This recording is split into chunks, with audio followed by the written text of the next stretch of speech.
Welcome to another edition of Expanding Mind. I'm your host, Erik Davis, continuing conversations about the cultures of consciousness.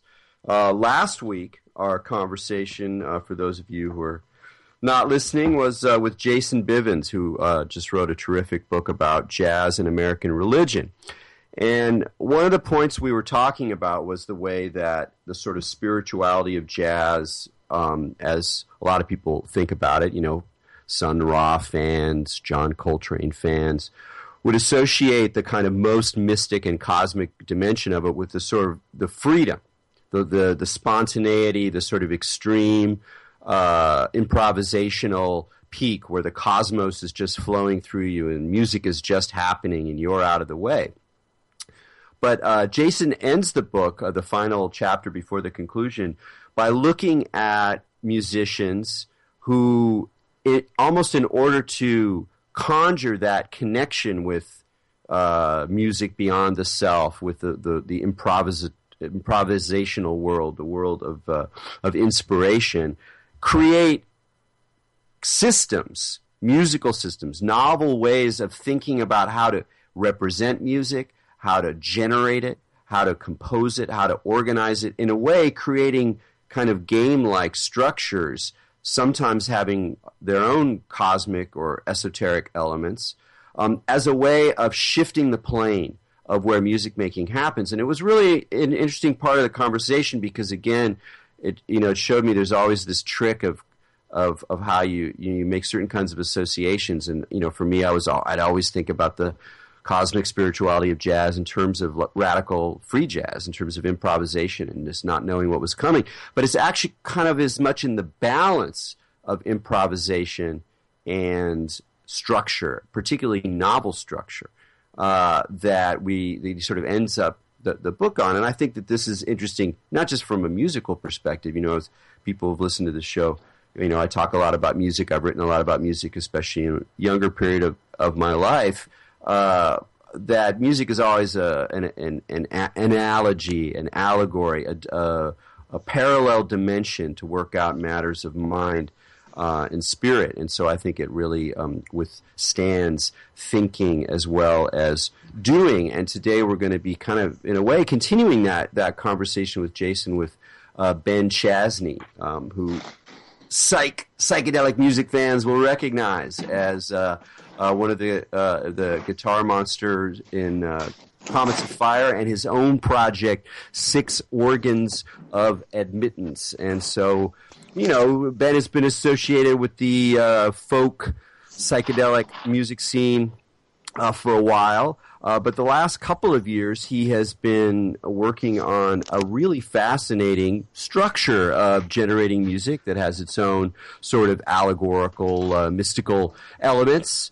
And this is called the Hexadic System, and we'll be talking about that and talking about issues related to music, consciousness, and the mysteries of the world. So with no further ado, I'd like to bring Ben onto the show. Ben, thanks for joining us on Expanding Mind. Hey, Erik. Thanks for having me. Yeah, and I also wanted to say you're a West Coast character, and for me that always sort of makes a difference. I don't know why. Maybe I'm kind of prejudiced, but I know you did you grow up in Eugene, or you were just there for a spell before landing in Santa Cruz? I grew up in Humboldt County, actually, in Eureka, California. Oh, okay. Yeah, and then I ended up moving to Santa Cruz and then San Francisco and all over the place. Well, I thought I'd start on just about some of your, earlier music, and particularly, again, to riff off of what I was, my introduction was just thinking about how playing music especially with some kind of psychedelic framework in the larger sense. Of course, that means different things to different people, and some classic psychedelic music is extremely formalized, but generally we think about it in terms of improvisation, of the jam, of discovery, of stumbling into greatness in some sublime way. And of course that's very evident in a lot of your music. There's a there's a ferociousness, there's a sense of discovery, there's a sense of stumbling into some new dimension, some space, and that's a lot of, I think, what even drives the enjoyment of music, which is in a way different than kind of creating a very structured, very complicated in some ways system in order to generate new ways of making music. So I just love to hear you talk a little bit about maybe those more free, improvisatory, psychedelic, self-discovery dimensions of music making as it's been your experience in playing live so much and playing in environments where there's a lot of improvisation is encouraged. Mm-hmm. Yeah. Well, sometimes I think, in relationship to the system, that the Hexadic system, there's the system kind of makes these overt structures, but there's a lot of room to improvise within those structures. And I kind of did that because sometimes it feels like if one is sort of presented with this vast area of, do whatever you want, that's when things actually close in, I feel like, and that's when bad habits start to be formed with playing. And when I think actually it's harder to be totally free when you think you're absolutely free. So the system sort of made these general structures to improvise within because they actually open up new ideas. That was kind of the idea behind it. I had found in my playing, maybe I kind of kept going back to the same things, the same phrases and intervals, especially over and over again. So it's kind of the blow open, new passageways, really. It's very very appealing. I mean, since we're talking about it, we should probably describe the system a little bit at this point. But before you do, just sort of to note that it's a very interesting thing playing instrument. I've been playing guitar for 30 years or something, and not intensively, but it's been a part of my life. And I mostly improvise because I just doodle, or I like to jam with friends. And it's amazing seeing the balance of incredibly tedious habit and just so bored of it, so amazed that the same things are coming out, and then at the same time in maybe the next day or in a different mood or with a different emotional register, something totally surprising will happen. And that process to me is again, not just about music, but about how we relate to the world. But again, since we brought up the Hexadic System, let's talk about it. I didn't mean to bring it up so fast. No, it's cool. No, I was just using it. It was my fault. I set it up wrong. Yeah, no. We could go back. You think about music. Well, an interesting thing. Also, I'm not saying, there needs to be new intervals and new ways of playing. I mean, that's a beautiful thing about music. You can have 3 notes. And you can play those same 3 notes every day, and they'll be different. So, and they'll be different the way you're playing them, and they'll have a different emotional resonance. Everything. So, I mean, everything's kind of based on the same sort of sets of notes and everything. I don't mean that everybody must play in a new way. I kind of just did it for myself, Oh, no, I think that's really clear. I mean, that's part of what makes it really interesting. What caught my eye was not just, here's some formal system. It was so clear that it came out of, your very personal exploration through music. And your music has always had that element of like almost not an obscurity, but that you're not seeking to like make some huge mark on everyone or to like have everybody hear what you're doing. You're not like using it as a soapbox. It's the opposite. I get to always sense almost that in even your recordings that I'm listening into like something that's happening in like the next room over, whether people are just doing what they're doing for their own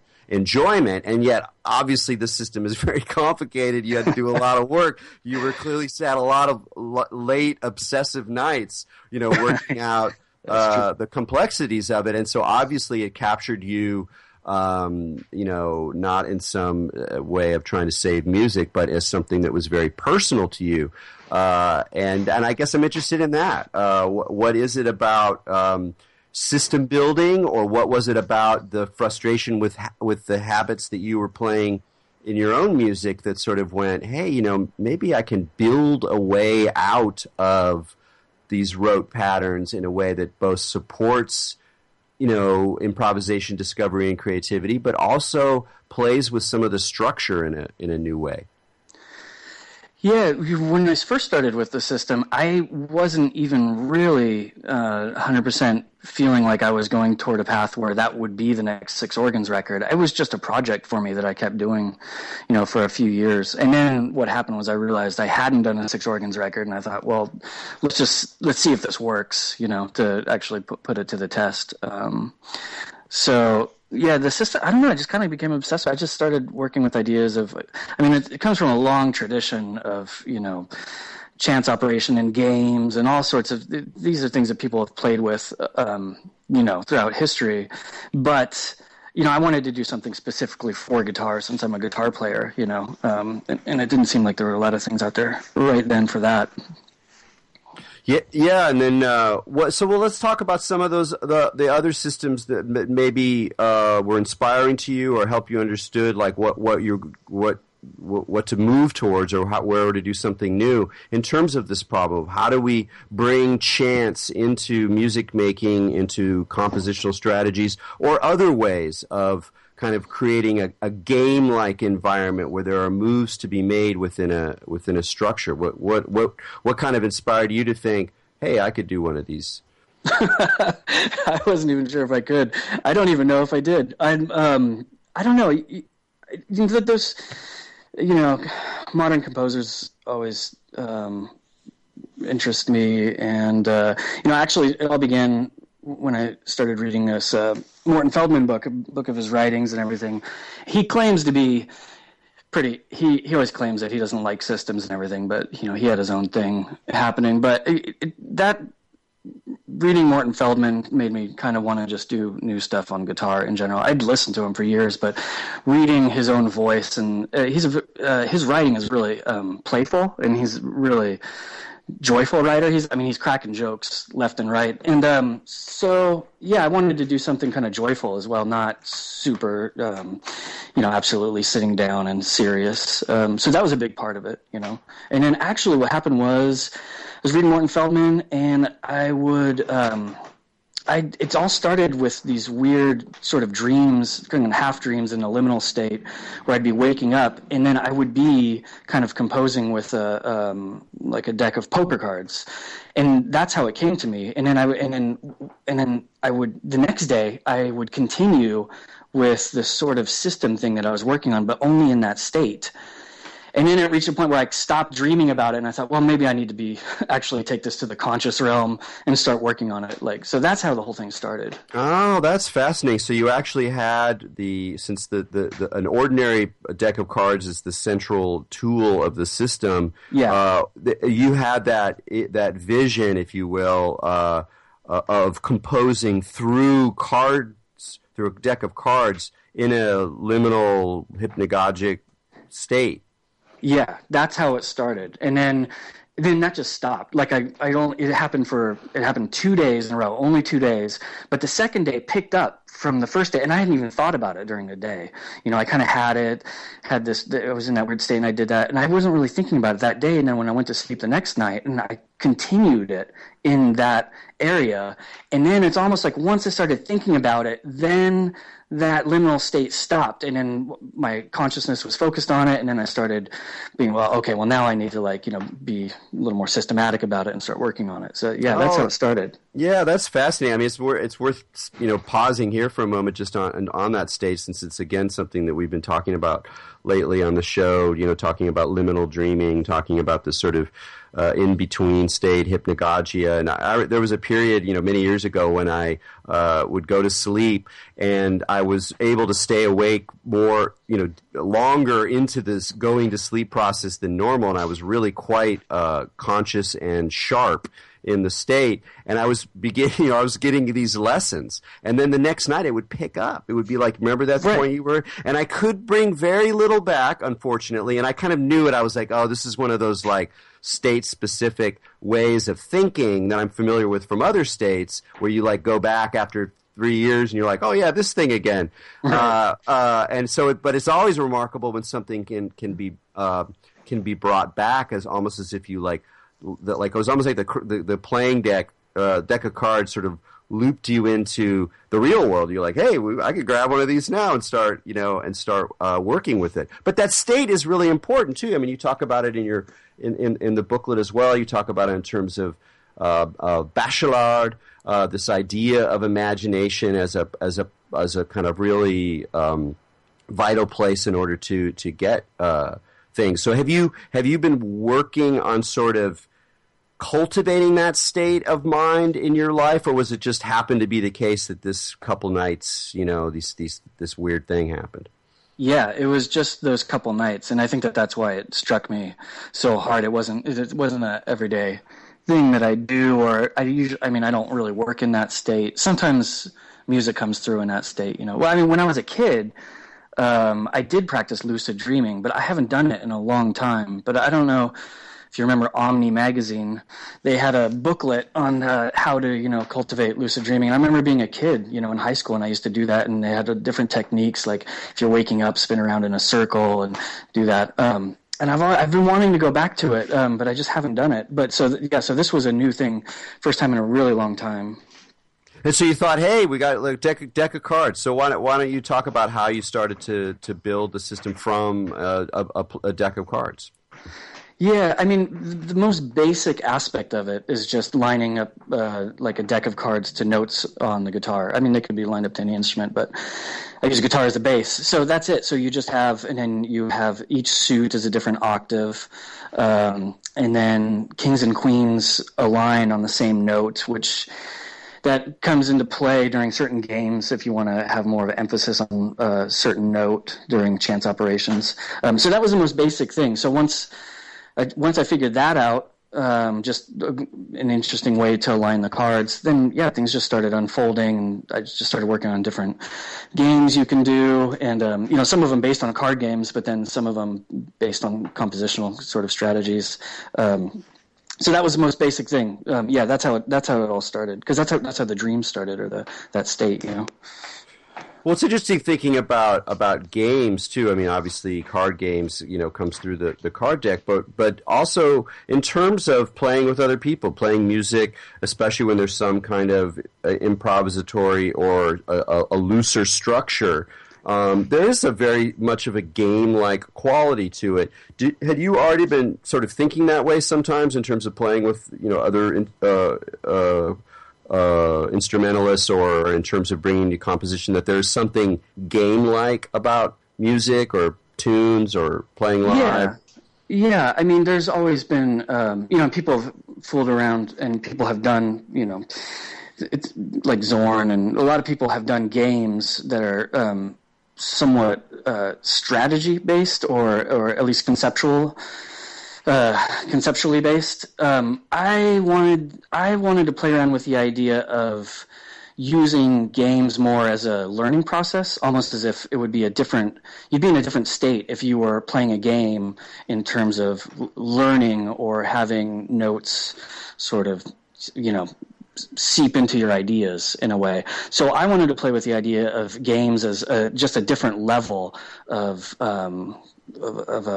sort of interacting with music in itself. Not so much games as a strategy thing, or in a way not games as a cutesy sort of thing. But I was definitely thinking in terms of this would be a different way to interact with music, or learn, or will you remember these intervals and notes and ideas differently if you're doing them as a game, So it's a little more pragmatic almost.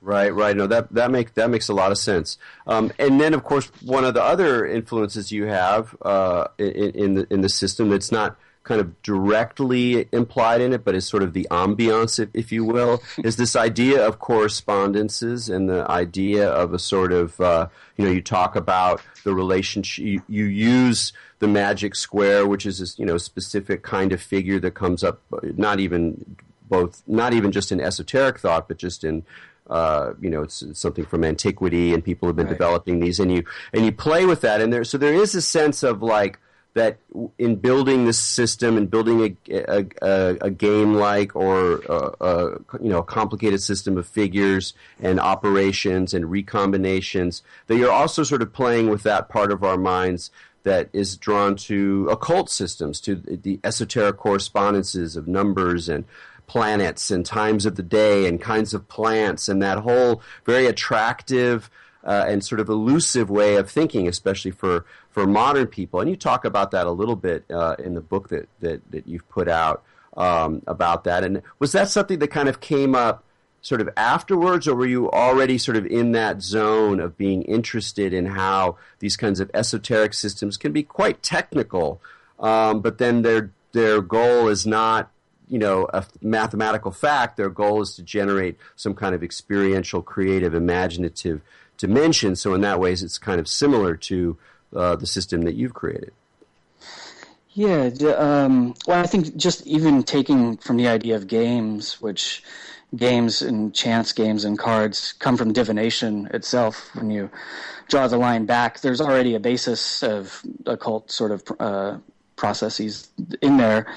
But they have, I think I'm not so much, yes, I was already interested in the sort of esoteric aspect of stuff. But I think what interested me with bringing those sort of things into the system was sort of the idea of how those sort of ideas of correspondences and that sort of occult, sort of epistemology sort of unfolds and can unfold now into more of a poetic horizon. Like, we don't take those sort of epistemologies, well, most people don't take those sort of ideas as a serious base of knowledge. You know what I mean, the other people. And, but I think that they run so parallel to a lot of poetic ideas and inspiration. So I was trying to fuse the two together a bit like that, and I think that they still have validity even to somebody who considers themselves very modern or whatever, at least on a poetic level, Oh, I very much agree. And you talk about that in terms of Bachelard and surrealism is a great example of, clearly we recognize there's a tremendous amount of value in the artistic things that came out of it. I mean, it kind of, it ended up remaking advertising of all things. And yet, when you look at the nitty gritty of, surrealism, what are they actually doing is, in a lot of ways, it's like trying to capture states of consciousness, practices, networks of images, or attitudes towards images that come out of the occult and esotericism, and then reframing them in a modern, more secular context where you're sort of frustrated by the limits of reason, but you're not about to, give it up and go back into some kind of totally supernatural worldview. And so we find ourselves, a lot of artists, a lot of, whatever creative thinkers, find themselves in this middle space. And I think that, very much applies to, systems of music as well. But I am interested in a little bit more on the magic squares, just because they're a fun thing to think about. Even though we can't do a demonstration here on the podcast, the idea of a magic square where you have a square with 6x6 square with different numbers in each cell, and what makes it magic is that each a column adds up to the same number, and so it's kind of interesting. These were discovered a long time ago, and then people were like, "Hey, these are kind of cool. Maybe they show something about the way the cosmos operates." And you can generate figures from them. And a lot of the weird sigils that people see in books about magic and grimoires, a lot of them are just based on magic squares where people are connecting certain cells with certain other cells. And you take this idea, which is, I've only been familiar with through esotericism, and show how you can generate graphic figures of music and start to play with those as well. What was appealing to you about this idea of like turning the representation of music or of notes, of tones, into graphic images that you can, almost like it's like you're changing languages, or you're moving something from one domain to another? What was appealing about that? Well, I think it came from just the idea to, provoke creativity, to think of chords and intervals in a new graphic form that hopefully, if you were surrounded, maybe that is taking a bit from ideas of magic, as if the form itself holds within it a well, what I say in the book is that, you imagine that the form holds within it all the dynamism of the chords and the intervals themselves. My idea, and I've been working with it a little bit, but my idea was that this would create something of an atmosphere, when you're playing, or you could use them as actual graphic scores, or you could use them as some sort of mnemonic technique, possibly. These are things I'm still exploring, but I have done things where, when we would play the music, we would have all of these figures drawn out, and on big pieces of paper and sort of surrounding us and on the walls and things. To sort of try to provoke, like I said, just provoke a new sort of like way of creating, in a way. So I call them tonal diagrams. I kind of take it away because mostly out of respect for the tradition. It's like, well, these aren't sigil. They're just, I call them tonal diagrams, and I still feel like I have a lot of work to do with that aspect of it. Well, but that's a good thing about the book and the way that you've been talking about it in the interviews and such, is that you emphasize this is an open system. It's not a system like a structure like you have to like serialism or something where you got to do this one procedure, blah, blah, blah. It's very much a work in progress that's inviting other people, and I'm sure that you've already sent me a really great example of other people working with it in their own way, using different instruments even than the guitar.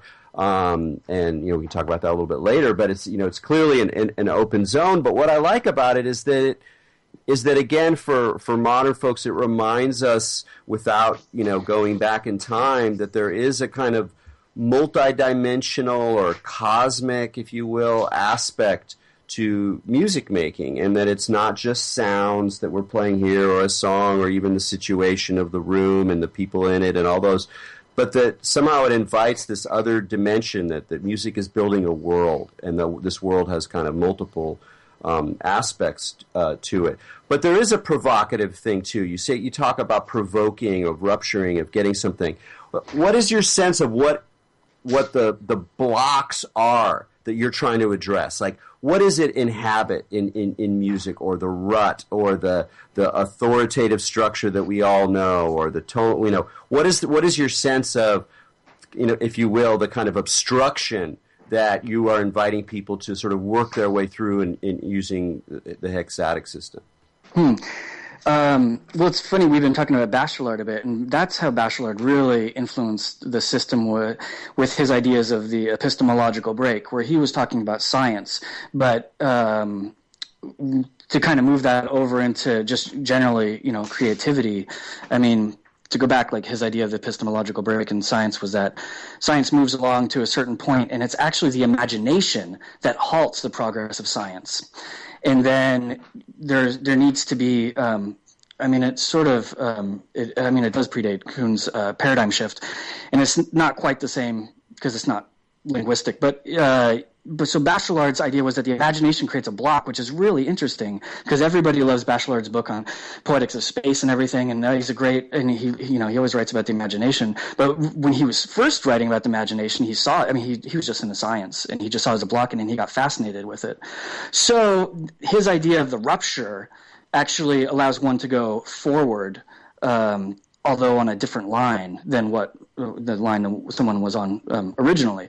So with that, I thought of the hexadic system as creating these blocks, so that one would have to work through. And it actually, I've had people say, well, why don't you make an app for it? Or why don't you, you can do this stuff. But one of the main purposes of the system is that it's supposed to make you slow down. It's not supposed to be this thing that, I can generate these musical ideas quicker and faster. It's actually supposed to make the ideas come more slow so that you think about them, So that's kind of what I took from Bachelard. Yeah. Yeah, that's a really interesting point, and I noticed, that makes more sense because I noticed a few places in the book where you talk, about slowness, and you sort of say, this is not about the way to generate, super fast music or music that's going to impress all your friends or whatever. It's not about that. It's about something more personal. And so in a way, it's like entering into a kind of zone of obscurity out of which you have to kind of contemplate and engage in order to sort of find a way out or to find a way towards something fresher rather than just here's a new procedure, because we're surrounded by these procedures. I mean, it's astounding how little invitation there is in our contemporary world, even for the most modest forms of contemplation or of slowness. Like slowness is just a value. I mean, even what people do on their vacations where they pack in all the thing and they're cruising around and they're looking at their thing on the beach, and there's just no slowness anymore. And there is obviously a kind of creativity that comes out of slowness. I mean, and observation, and just contemplation and thinking about what you're doing. I mean, everything is made to save time now. Everything. Oh, save time. It'll do this. It'll save time. So I thought, you don't need to save time, making music, except for if you're in a studio, and you have money on the line or something, but that's not what this is for. This is for, working on music, in different, by yourself. Great. Well, we're going to take a short break here, but we'll be right back. You're listening to Expanding Mind. We're talking with Ben Chasny of 6 Organs of Admittance about his Hexadic music system, and we'll be right back. Welcome back to Expanding Mind on the Progressive Radio Network. I'm Erik Davis. We're talking with Ben Chasny about music, chants, and cosmic systems. I want to ask you a little more on in terms of this notion of contemplation and in music. Again, I've always had the sense from your career and from the music you've made that you've sort of chosen or you've kept on a certain kind of very personal approach, even as you were making records and going on tour and being a professional musician and things like that.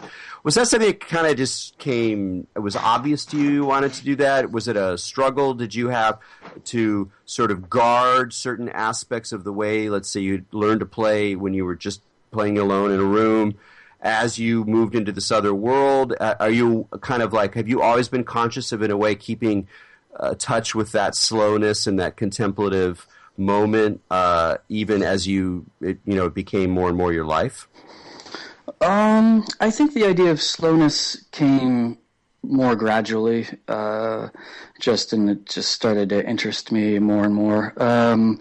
Probably a big influence on that was getting into like Paul Virilio and his ideas of speed and his ideas of the danger of speed, basically, in the so then I started thinking of speed, which makes one think of slowness, and started thinking in those terms, and what it means to play music like that. For me, it's difficult because I feel like there are two poles in playing music, and on one side you have, sort of an athleticism where you need to practice and not think at all.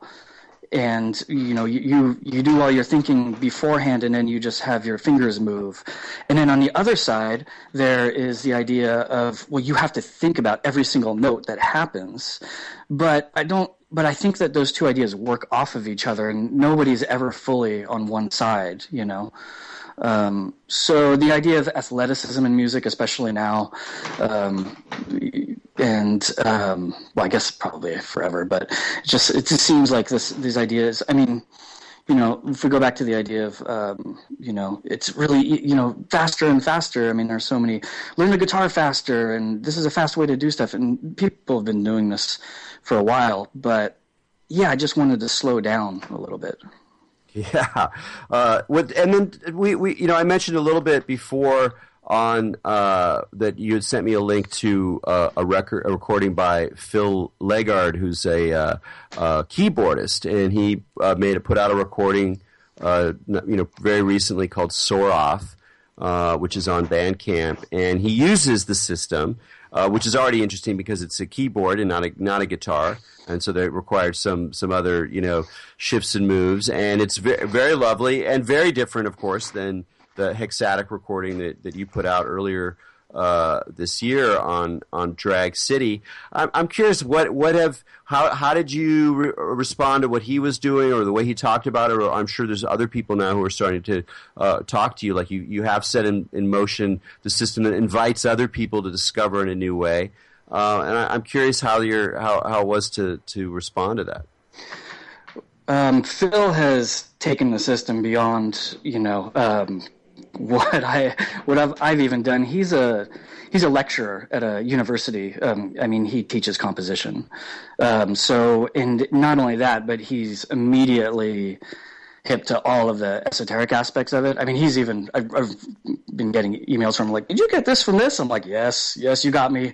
He knows, and he's light years ahead of me in terms of both the esoteric side and the compositional side. So it's been really exciting to work with him and to hear him do these things. It's given me a lot of energy because I did the record and the book, and there's actually 3 other people that online have been working on stuff too.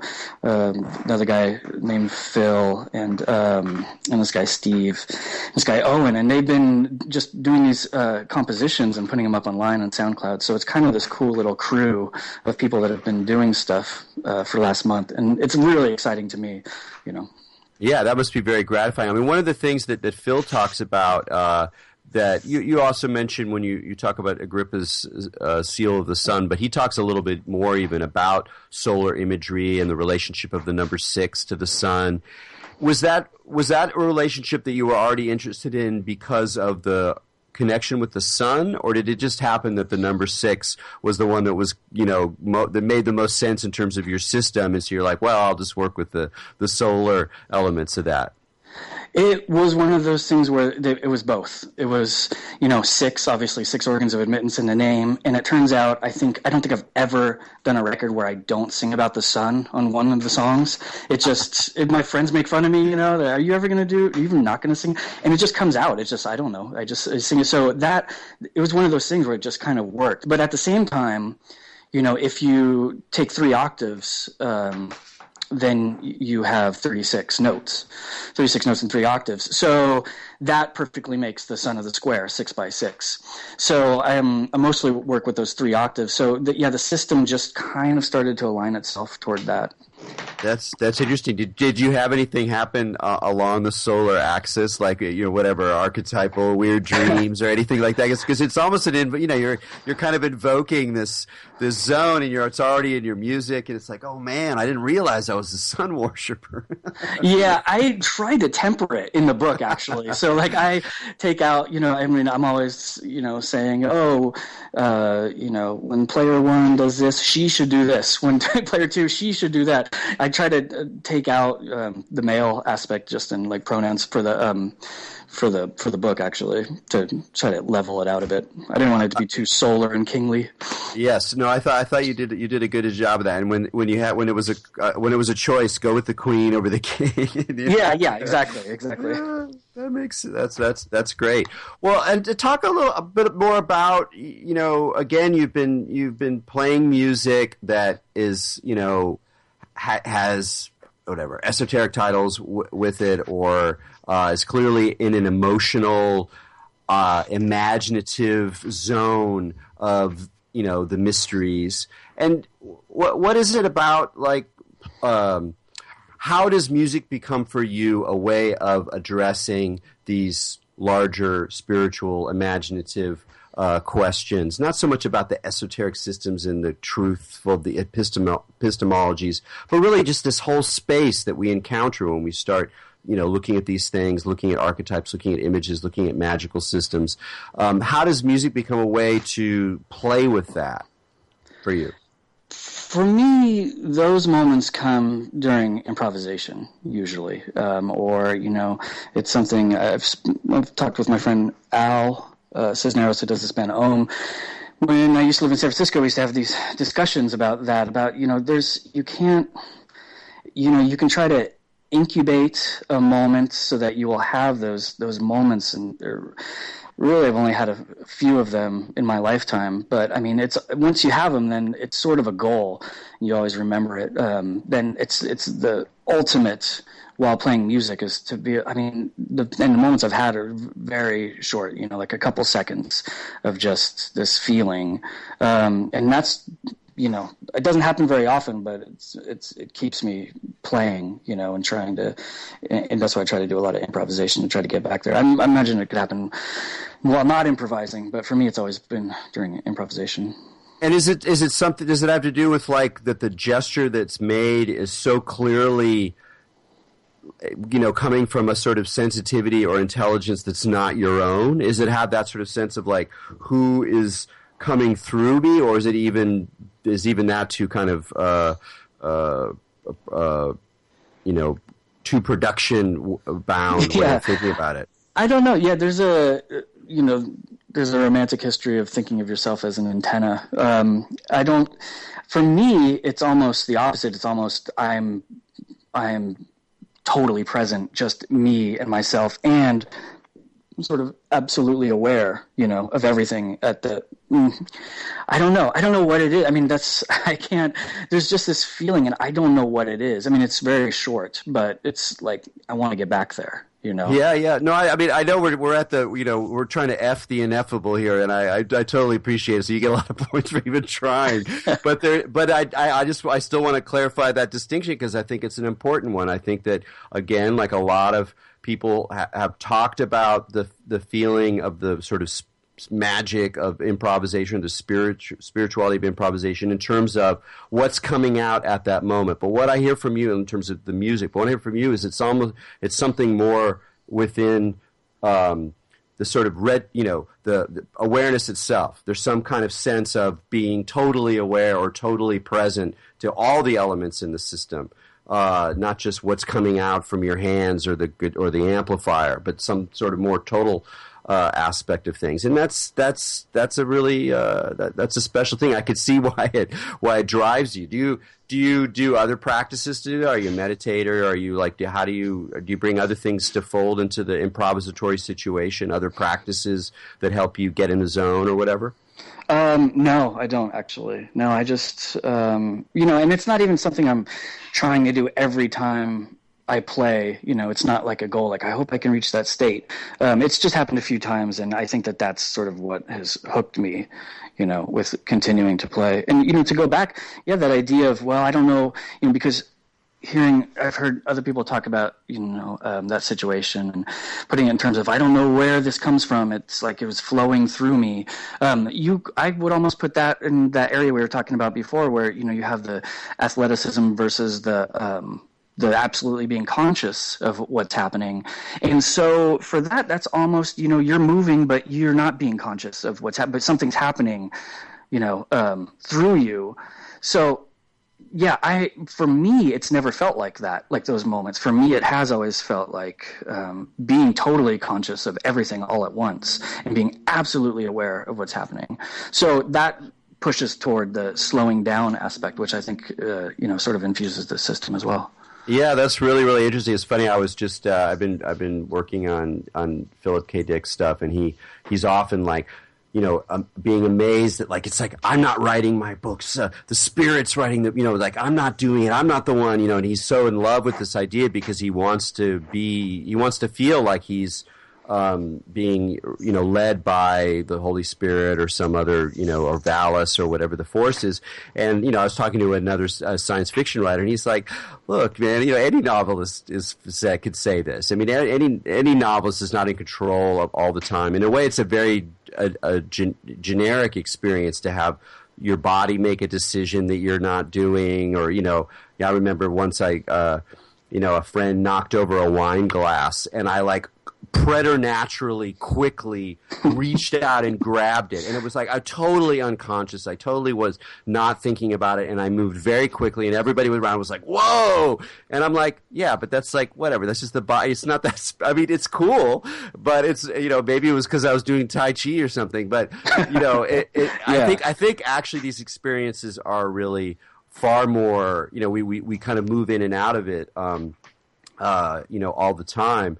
I think I'm just going to take advantage of this moment here to ask you a personal question in terms of my own guitar playing that maybe will be relevant to other people. So here, where I find myself as I've mostly played alone, I mostly improvise, and I have, some theory back there, whatever, some sense of things, but I basically don't know that much about, what chords I'm playing at any given time or, et cetera, et cetera. And so I'm sitting here and I go, and I could tell that like my playing has to evolve. Like I'm pretty stuck. When I play with other people, it's fun, but on my own, it's a little stuck. And I can feel like two impulses that are at odds. And one of them is to like, well, I just, what I need to do is just get down there and, learn more chords and learn to, make sure that I can play in different modes and, figure out, maybe do some, Middle Eastern scales like my friend Richard Bishop and like get them all down and like just, get really rote, and then that'll be integrated into the improvisation.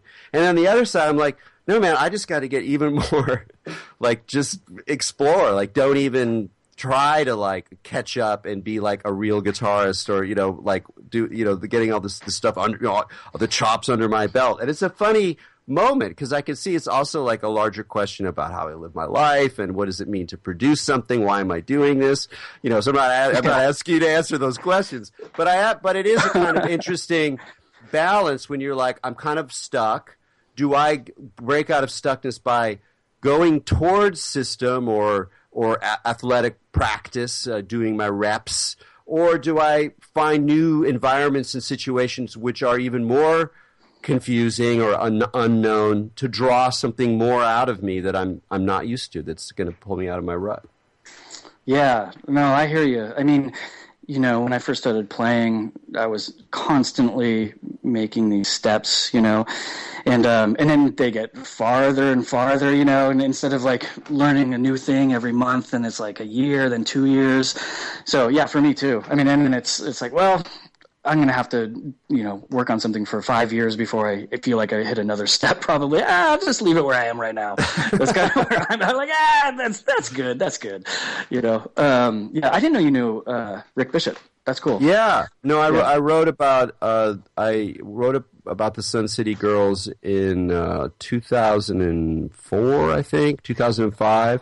And it was really cool because they were like, they weren't going to let anybody come to their lair in Seattle and talk to them, but they liked the stuff that I'd done because I'd been written about esoterica and weird music and stuff like that. So they're like, okay, well, this guy we can let in, and then we became really good friends. And I love his music. I mean, for me, he is the great underrated guitarist of his generation. I mean, he's up there with just the top of the line, and partly because it's on both sides. He can move into a stylistic universe and totally play as a jazz player, play as a rock player, play as in a Middle Eastern oud context, and it's like very persuasive. And yet when he improvises, it's monstrous. It's from beyond, and it's funny, and it's dark. I mean, it's just an incredible player. What have you learned from him, either as a music or as a kind of, because he has his own sort of whatever spiritual esoteric take on music. What have you learned from your friendship with him?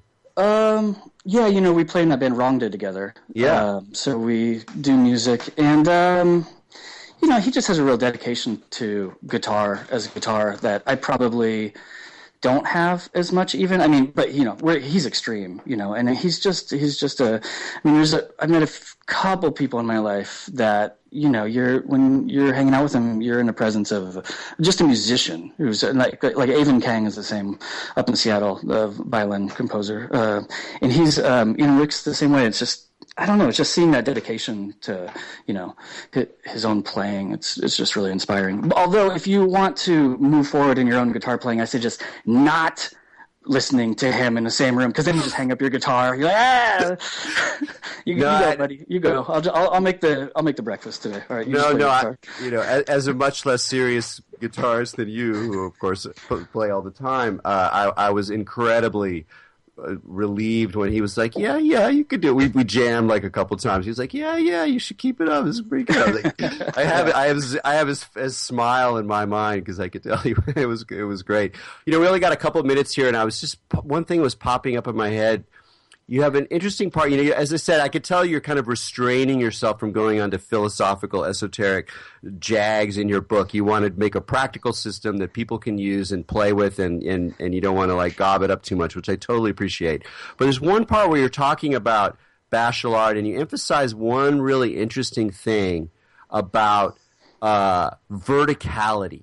This idea of the vertical, of up and down, of elevation, depth, sinking and fall, as being kind of different than a lot of the other existential orientations or moves or dimensions of the world that we encounter. There's something really particularly special about this sense of verticality. And it's clearly going to be important. You put it in there.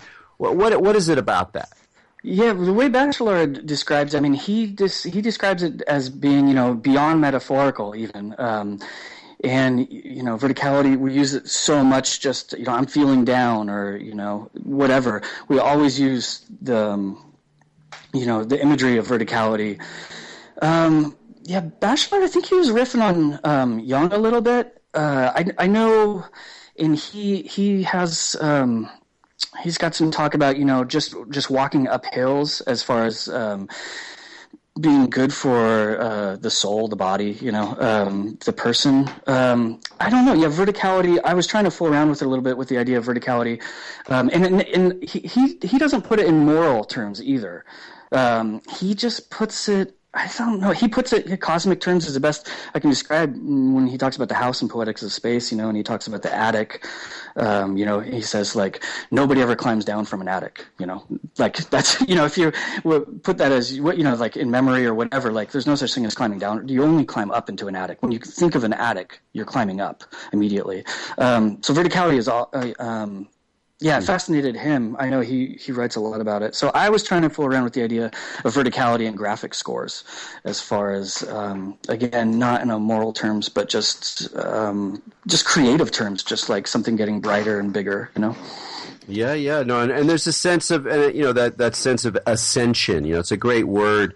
And it's one that comes up in music a lot. There's Coltrane, there's, there's a lot of people use this idea of ascension, because there's something about listening to music when it rises, and whether you mean specifically it's going up in pitch, or whether you mean that's growing in intensity, or it's building in a certain way that has a extremely visceral sense that seems more than music, like you're actually going on some kind of ascension aspect. A lot of psychedelic music is played with that. What kind of things can create the sense in the listener that they're expanding or they're moving up or whatever. So it seemed like a really important, in a way, like a important dimension of the overall project. Maybe I was overreading, but what does ascension mean for you? Yeah, that's hard. I mean, that's tied into so much myth. I don't know if we can unwrap ourselves from the myth of ascension too, which is good. I mean, it's, but I don't know if I could properly, unravel that right now. I mean, it seems so embedded in our culture as well, so maybe psychologically and spiritually, but also it's so, like I said, like being wrapped up in the myth of ascension as well. That's true. Lucifer. Yeah, absolutely. Well, maybe we'll just leave it there then. Ben, it's been great talking to you. And again, the Hexadic System there's a book, there's playing cards. You can go check it out at Drag City's website, and then also listen to the music that Six Organs of Admittance has made in the Hexadic thing, which we did not play an example of. I spaced on that. That's all right. Unfortunate. It's all over online. Yes, that's how it goes. So thank you very much. Hey, thanks, Erik. I really appreciate it. All right. For me to all you out there, keep your minds open.